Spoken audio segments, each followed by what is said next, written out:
আহা কি আনন্দ, আহা কি আনন্দ, আকাশে সূর্য নিচে মাটি, আহা আনন্দ।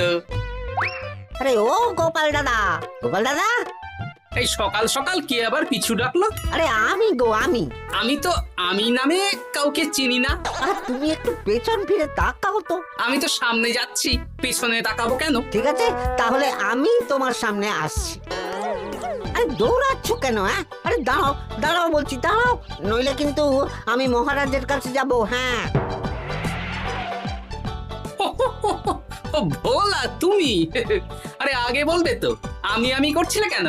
একদম কথা ঘোরাবে না গোপাল দাদা। এবার বলো কি বলছি। দেখো, আমি তোমাকে আগের বছর 50 মোহর ধার দিয়েছিলাম। এ কি, তোমার তো মিষ্টির দোকান, ধার দিলে তো লোকে ছুরি কাঁচি ধার দেয়, আর তুমি মোহরে ধার দেওয়ার ব্যবসা শুরু করেছো কবে থেকে বলো দেখি? আবার কথা ঘোরানো শুরু করেছো? হ্যাঁ, আমি এবার কিন্তু সত্যি মহারাজের কাছে যাব।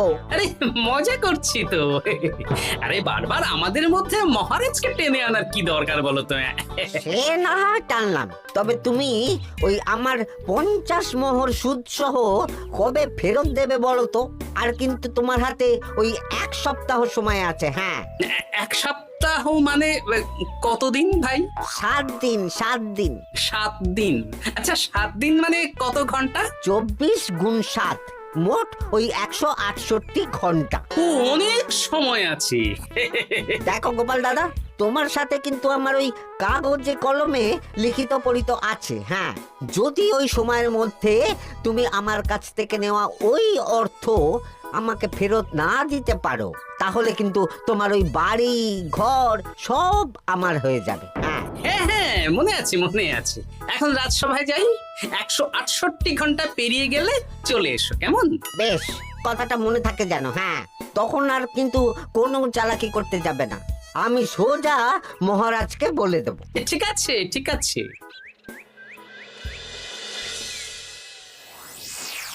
দেখুন মহারাজ, নিজের চোখেই দেখুন, সবাই হাজির, শুধু গোপাল ধা। সত্যি গোপাল ইদানিং আবার দেরি করে আসা শুরু করেছে। ওকে আচ্ছা করে ধোলাই দিন, তাহলেই চলে আসবে। কাজের কাজ তো কিছু করে না, শুধু বসে থাকে, তাতেও এই। যা বলেছেন মন্ত্রী মশাই। আমার মতে গোপালকে রাজসভাতেই বেঁধে রাখুন, তাহলে আর বাড়িতে যেতেও হবে না, আর দেরি করে আসবেও না। রোজ রোজ গোপাল করে রাজসভায় আসতে দেরি, তাই এবার তার পায়ে পড়াতে হবে বেড়ি। এই তো মহারাজ চলে এসেছি।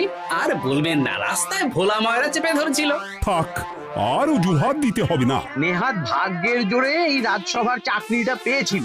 হ্যাঁ, মহারাজ ভালো মানুষ, তাই তোমাকে পুষছেন। আচ্ছা আপনি কি বলতে চাইছেন কি? আমি বলতে চাইছি যে মহারাজ যদি তাড়িয়ে দেন, তাহলে তোমার কি কিছু করে খাওয়ার যোগ্যতা আছে গোপাল? আপনার নিজের যোগ্যতা আছে? আছে বলেই বুক ফুলিয়ে বলছি। হ্যাঁ, মন্ত্রী এটা একটা ভালো প্রসঙ্গ তুলেছে। আমার রাজসভার সকল সভাসদদের বলছি, যদি কোনো কারণে তোমাদের চাকরি চলে যায়, তাহলে তোমরা কি করবে একবার ভেবে দেখেছো? না মহারাজ, ভাবনাটা আমি সঠিক সময় কাজে লাগাই, ওই অকারণে ভেবে মাথা খারাপ করতে চাই না। হ্যাঁ, আহা, রাজসভার চাকরিটা তো তোমাদের পেশা। এই পেশার বাইরে তোমরা কে কি করতে পারবে? দেখুন মহারাজ, আমি তো ভেবেই দেখেছি যে যদি রাজসভার চাকরি না থাকতো, তাহলে আমি ব্যবসা করতাম। আমি মহারাজ যদি বিজ্ঞানী না হতাম, তাহলে শিক্ষা দান করতাম। আমি তো ছবি আঁকতাম, কলম না থাকলে আমি তুলি ধরবো। আমি কামারশালায় কাজ করতাম। আমার তো ছোটবেলায় মূর্তি বানানোর শখ ছিল, আমি মৃৎশিল্পের কাজ করতাম। কি গোপাল, এবার তুমি বলো। সবাই তো কিছু না কিছু বিকল্প ভাবনা চিন্তা করে রেখেছে। দেখুন মহারাজ, অনেক ভেবে দেখলাম আমার কাজ তো ভাড়ামো, তাই আমি লোক হাসিয়েই পয়সা রোজগার করব। আর বিশেষ কোনো গুণ তো আমার মধ্যে খুঁজে পাচ্ছি না মহারাজ। বেশ, আমি একটা ছোট্ট পরীক্ষা নেব। আজকের পর থেকে আগামী 7 দিন, আর এই 7 দিন তোমরা তোমাদের যা মন চায় সেটা করে রোজগার করবে। আমি তো খেতে ভালোবাসি। তাহলে খাবে। গোপাল হয় মুখ খুলে থাকে, নইলে চোখ বন্ধ করে। ও শুধু দুটো কাজই ভালো করতে পারে। আর 7ম দিনের শেষে বিচার হবে কে কত রোজগার করেছে। যার রোজগার সবচেয়ে বেশি হবে তাকে আমি দেব 100 মোহর উপহার। আর মহারাজ, যে সবচেয়ে কম রোজগার করবে তার বেতন থেকে আগামী 10 মাস 10 মোহর করে কাটা হবে। কি রাজি তো? হ্যাঁ, রাজি রাজি। আমি জানি যে গোপাল ফুটো করিও রোজগার করতে পারবে না, তাই গোপালই হারবে। বেশ, আর যদি অন্য কেউ হারে? তাহলে আমি নিজের বেতন থেকে তাকে আগামী 10 মাস 10 মোহর করে দেব। ব্যাস, এবার তোমরা কাজে লেগে পড়ো।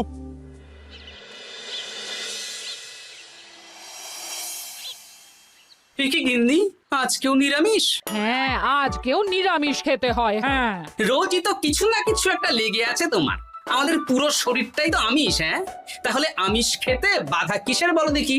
বেশি তর্ক করতে হবে না বাপু, তা তোমাকে ডিম বানিয়ে দেবো। হ্যাঁ, না, আমি মানুষই ঠিক আছি গিন্নি। আরে তোমাকে ডিম বানাবো বলেছি নাকি?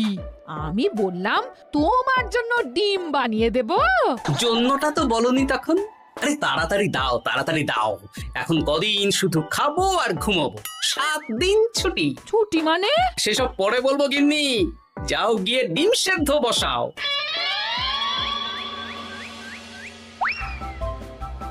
আরে করছোটা কি? বাড়িতে যা মোহর আছে সব তুলে কোথায় নিয়ে যাচ্ছ? আড়ত বাজারে। কেন কেন? তুমি আড়তে গিয়ে কি করবে? আড়তটাই কিনে নেব। কেন? তাহলে খোলা বাজারের সব ব্যবসায়ী আমার কাছে আসতে বাধ্য হবে, আর আমি ভালো মুনাফা রেখে সব বিক্রি করব। কি রাজবাড়ি সুখে চাকরি ছেড়ে দিলে নাকি? না না না, এখন 1 সপ্তাহ ব্যবসা করে মহারাজের কাছে আমার যোগ্যতা প্রমাণ করব। সব পরে বুঝিয়ে বলবো। হ্যাঁ, আমি আপনাকে সব শিখিয়ে দেব। তাহলে ভাই ওই আগামীকাল সকাল থেকে কাজে লেগে পড়বো, কেমন? তাহলে বুঝতে পারলেন তো যে কি করতে হবে? হ্যাঁ হ্যাঁ জমিদার মশাই, কবিতা লেখা যেমন আমার পেশা, তেমনি চিত্রশিল্প আমার নেশা। তাহলে তো আর কোনো চিন্তাই নেই। আশা করি খুব সুন্দর ছবি আঁকবেন। আপনি 1 সপ্তাহ পর এই মন্দির চিনতেই পারবেন না। এই নিন আপনার জন্য 50 মোহর অগ্রিম। মন্দিরের চিত্রকলা শেষ হয়ে গেলে আরো 50 মোহর দেব, ঠিক আছে? বেশ।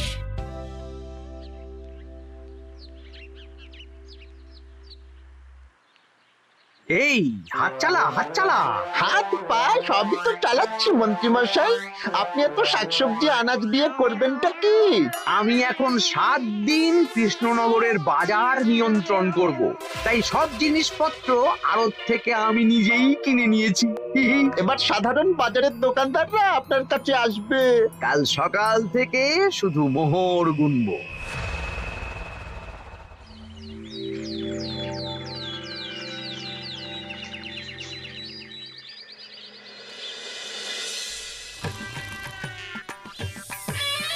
আরে এত বেলা হয়ে গেল, আর কত পড়ে পড়ে তুমি ঘুমোবে? এত লম্বা ছুটি পেয়েছি, এখন তো বিশ্রাম নিতেই হবে গিন্নি। কিন্তু পুকুর ঘাটে গিয়ে তো আমি অন্য কথা শুনলাম। তুমি আবার কি শুনেছো? তোমাদের মহারাজ নাকি বলেছেন আগামী 1 সপ্তাহ তোমরা সকল সভাসদেরা ওই সকল সভাসদেরা নিজের ইচ্ছে মতো কাজ করে রোজগার করব। আমার কাজ তো ভাড়ামো করা, তাই ভাড়ামোর সুযোগ এলে সেটাই করব। কিন্তু যদি সুযোগ না আসে, তাছাড়া যার রোজগার সবচেয়ে কম হবে তার তো বেতন থেকে 100 মোহর কাটা হবে গো। এই খবরও পেয়ে গেছো? বাবা, পুকুর ঘাট না পরনিন্দা পরচর্চা কেন্দ্র? হ্যাঁ, ওসব বাজে কথা বাদ দিয়ে কোনো কাজ শুরু করো, কাজ শুরু করো। এরকম গা এলিয়ে শুয়ে থাকলে ভগবান এসে তোমাকে পয়সা দিয়ে যাবে না গো।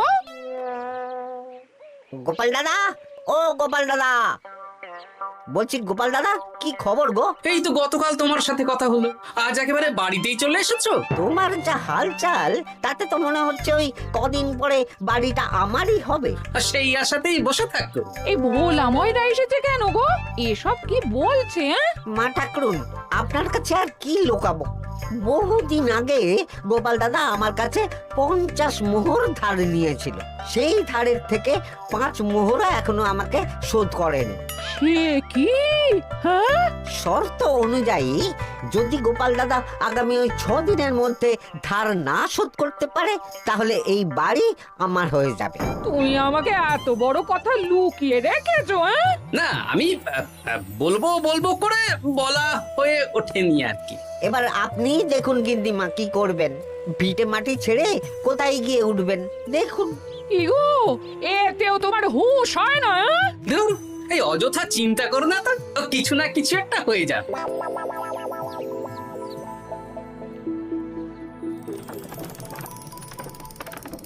বাহ বাহ বাহ, পণ্ডিত মশাই, আপনি তো এর মধ্যেই কাজ শিখে গেছেন।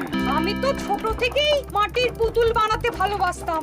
বিভিন্ন দেবদেবীর মূর্তি নিজেই বানাতাম, তারপর পুজো করতাম। আমার পরম সৌভাগ্য আপনার মতন পণ্ডিত মানুষ আমার কুমোর শালায় কাজ করছেন। কোনো কাজই তো ছোট নয়। সত্যি সভাকবি মশাই, আপনার তুলিতে জাদু আছে। কি সুন্দর কারুকার্য। সবই আমার মা বাবার দান। আমার বাবা খুব বড় চিত্রশিল্পী ছিলেন, উনি হাতে ধরে আমাকে ছবি আঁকা শিখিয়েছেন। বাহ বাহ বাবা।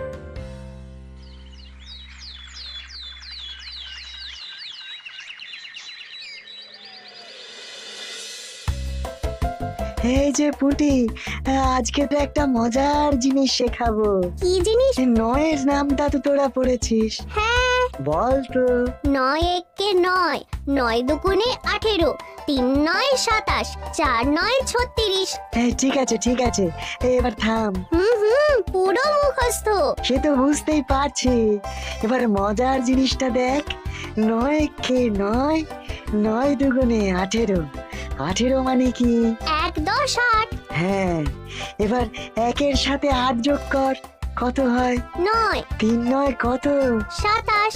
2-এর সাথে 7 যোগ করলে কত হয়? 9 36-এর 3-এর সঙ্গে 6 জুড়লে 9। আরে বাস, দারুণ তো। হ্যাঁ হ্যাঁ। সত্যি বিজ্ঞানী মশাই, আপনি কি সুন্দরভাবে পড়া বোঝান। এটা তো আমার নেশা।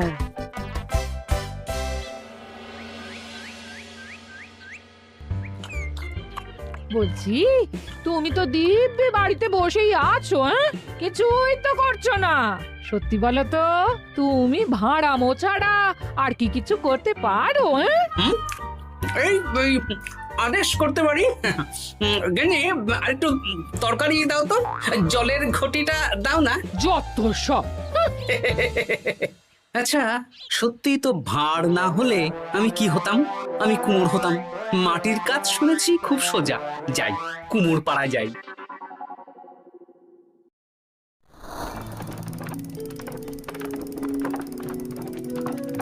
আমার কি সৌভাগ্য, রাজসভার 2জন সভাসদ আমার সঙ্গে কাজ করছে। আচ্ছা, এইভাবে ঘোরাবো? এই যা, হলো না হলো না। এটা কি মুড়ির মোয়া নাকি? দাও, আমাকে করতে দাও, তুমি অন্য কিছু করো।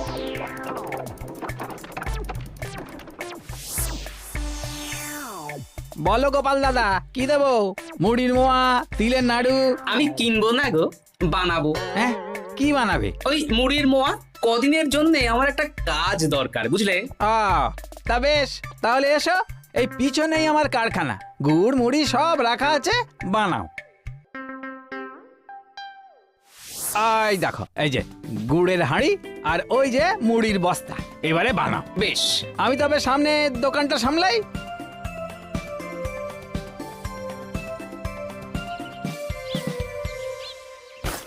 কিসের আওয়াজ হলো? আরে আরে আরে, এ কি করলে গোপাল দাদা? আর বলো না, ওই গুড়টা ঢালতে গিয়ে হাঁড়িটা হাত ফসকে পড়ে গেল। এই তুমি যাও তো, তোমাকে কিচ্ছু করতে হবে না, যত সব বিপদ বাড়ানো।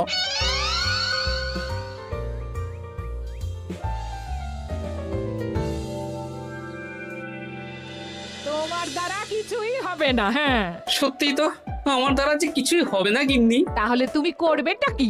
এমন করে বলো না গিন্নি, সবারই খারাপ সময় যায়।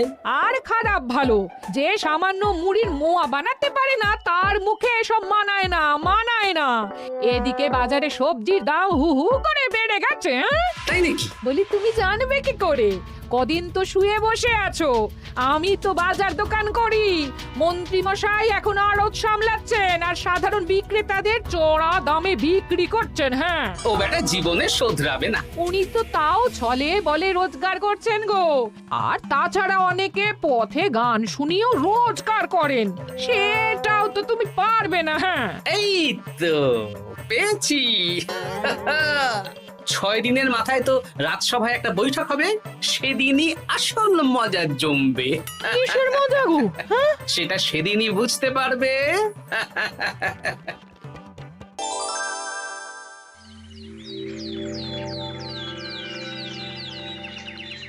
তারপর বলো, আজ তো ষষ্ঠ দিন, আজ অবধি তোমরা কে কত কত রোজগার করেছো? মহারাজ, আমি এখনো অবধি 200 মোহর। বাহ বাহ বাহ! আমি মহারাজ 15 মোহর। হ্যাঁ, আমি 5 মোহর।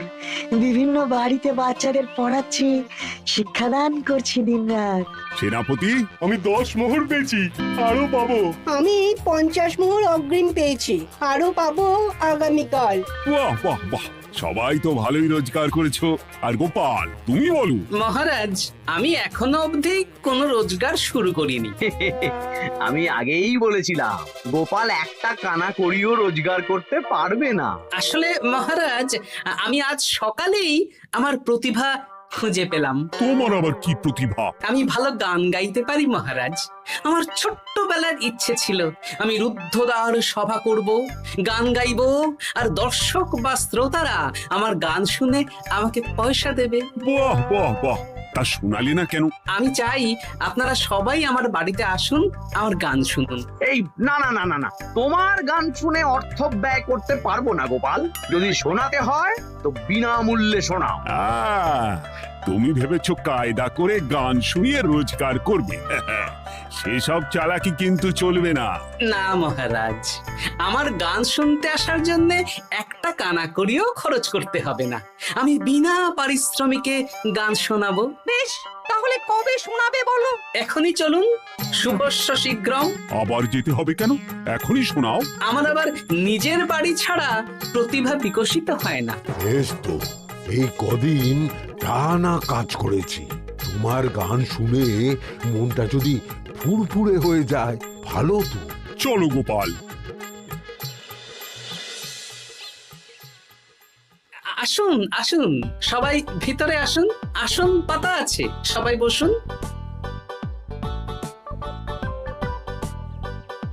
নাও, এবার গান শুরু করো। দাঁড়ান মহারাজ, আমার গান আমি বাইরের লোককে শোনাতে চাই না। কু কু বাবা, আবার কোকিলের মতন আওয়াজ করছে। কু।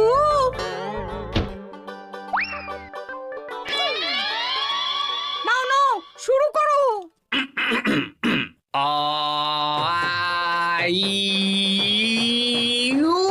ওরে বাবা রে বাবা!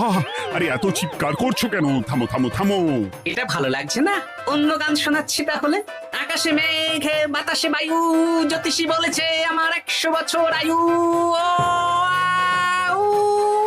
আরে থামো থামো, আরে কান ঝালাপালা হয়ে গেল। না, থামতে আমি পারবো না, গান শুনতেই হবে। ওরে ওরে বাবা রে বাবা, এই কানে তালা লেগে গেল, আমি পালাই। পালাতে পারবেন না, বাইরেও তালা দেওয়া আছে। বাইরে তালা খুলতে বলো। বাইরে বেরোতে হলে প্রত্যেককে 100 মোহর দিতে হবে। আমরা তো আগেই বলে দিয়েছি তোমার গান শোনার জন্য কোনো পয়সা দিতে পারবো না। এটা তো গান শোনার জন্যে নয়, বাইরে যাওয়ার জন্যে। আমার গান শুনতে আসার জন্যে কোনো অর্থ লাগে না। গান শুনে বাইরে বেরোতে গেলে অর্থ লাগবে, জনপ্রতি 100 মোহর মাত্র। কি জ্বালাতন! হয় দিন, নইলে আবার শুরু করছি। থামো থামো। আপনারা কি সবাই দেবেন না এখানেই থাকবেন? এই আমার কাছে এখন 50 মতন মোহর আছে। আমার কাছে 5 মোহর আছে।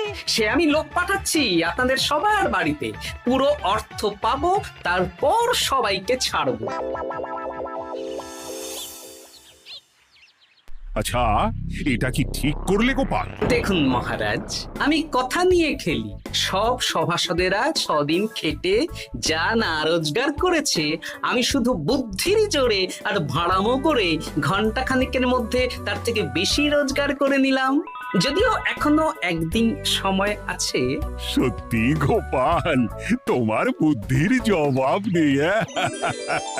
মন্ত্রী মশাই, যে সবচেয়ে কম রোজগার করবে আপনাকে কিন্তু তাকে আগামী 10 মাস 10 মোহর করে দিতে হবে। হ্যাঁ নয় হ্যাঁ, এরকমই তো তুমি মুখ বড় করে বলেছিলে। গিন্নি কই গো, ভোলাকে ডেকে আনো, ওর ধার আজকেই শোধ করে দেব। হ্যাঁ যাচ্ছি। হ্যাঁ, আমরাও যাচ্ছি। গোপাল, কালকে রাজসভায় এসে তোমার পুরস্কারের অর্থটাও নিয়ে যেও। সে তো নিশ্চয়ই।